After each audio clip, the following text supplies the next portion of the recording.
ہڈیاں کمزور ہو چکی ہیں، کیلشیم کی کمی ہو گئی ہے، علاج بتا دیں۔ میرے محترم بھائیوں اور بہنوں، نبی صلی اللہ علیہ وآلہ وسلم نے فرمایا کہ یہ جتنے انسان کے جوڑ ہیں نا، ان جوڑوں کا صدقہ ہے۔ اور وہ کیا ہے؟ وہ کون سی نماز ہے؟ چاشت کی نماز۔ یقین جانو جتنے لوگوں کی ہڈیاں درد کرتی ہیں وہ چاشت پڑھو۔ وہ کیا پڑھو؟ میرے محترم بھائیو، یہ کہانی نہیں ہے، یہ کہانی نہیں ہے، حقیقت ہے۔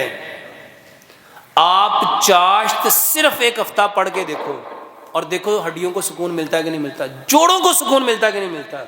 اور اس کے ساتھ جو تسبیح فاطمہ ہے، یہ 33 دفعہ سبحان اللہ پڑھنا، 33 دفعہ الحمدللہ پڑھنا اور 34 مرتبہ، اس کو اپنی زندگی کا معمول بنا لو۔ اللہ کی قسم یہ آپ کی ہڈیاں، آپ کے جوڑ ایسے مضبوط کر دے گا کہ آپ سوچ بھی نہیں سکتے۔ اور اس کے ساتھ جو سفید رنگ کی چیزیں ہیں نا، وہ زیادہ سے زیادہ استعمال کرو۔ ہڈیاں کس رنگ کی ہوتی ہیں؟ ہڈیوں کا گودا کس رنگ کا ہوتا ہے؟ حکیم لقمان اپنے بیٹے کو کہا کرتے تھے، جس رنگ کا پھل ہے نا، جس رنگ کی سبزی ہے نا، تمہارے بدن میں وہ جو رنگ ہے وہ اس کو جا کے تقویت دے گا، اس کو جا کے طاقت دے گا۔ تو جتنے سفید پھل ہیں، کون کون سے سفید پھل ہیں؟ سب سے بہترین کیلا، دوسرا سیب، تیسرا سفید انار بھی ہے، چوتھا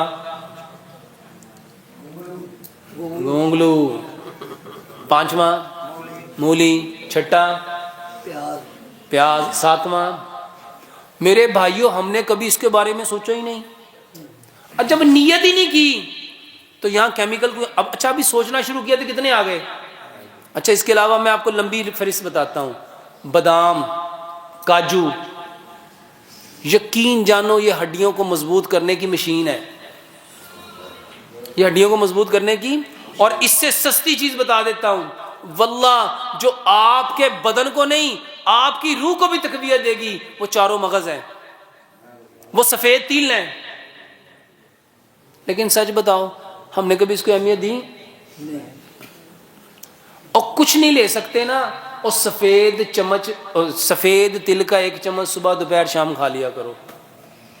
کھجور میں نا، کھجور میں گٹری نکال کے سفید تل بھر کے 2 صبح کھاؤ، 2 دوپہر کھاؤ، 2 شام کھاؤ، واللہ کیلشیم کا بہترین سورس ہے۔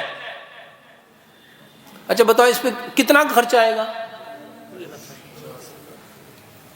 اور نبیذ بنا کے پیا کرو، نبیذ۔ 1 گلاس پانی لو، اس میں 10 بادام ڈالو، 5 کھجوریں ڈالو، 1 چمچ کشمش ڈالو، 1 چمچ سفید تل ڈالو، 1 چمچ چاروں مغز ڈالو، رات کو بھگو دیا، صبح گرائنڈ کر کے وہ پیو۔ اور آج کل یہ صحیح حدیث ہے، نبی صلی اللہ علیہ وسلم نے فرمایا جب زمین پھل دے نا اس وقت کھاؤ۔ اور تل کب آتے ہیں؟ کب آتے ہیں؟ سردیوں میں۔ اور اب کھاؤ، اور فروری تک اس کو پیٹ بھر کے کھاؤ، اور پنیاں بناؤ اس کی۔ گڑ لو، گڑ میں سفید جل کی کیا بناؤ، اور یقین جانو 2 پنیاں صبح، 2 دوپہر، 2 شام کھاؤ، دیکھو ہڈیاں مضبوط ہوتی کہ نہیں ہوتی۔ اور یہ جتنے یہ بوڑھے لوگ جن کا پیشاب نہیں رکتا، قطرہ قطرہ کر کے آتا رہتا ہے، یہ تل لو، خشخاش لو اور گڑ لو، اس کی پنی بنا کے 1 صبح کھاؤ، 1 دوپہر کھاؤ، 1 شام کھاؤ، اللہ کی قسم مجھے دعائیں دو گے۔ یہ جتنے لڑکے جن کے پیشاب کے قطرے نہیں رکتے، یہ سفید تل، خشخاش اور گڑ یہ بنا کے لو،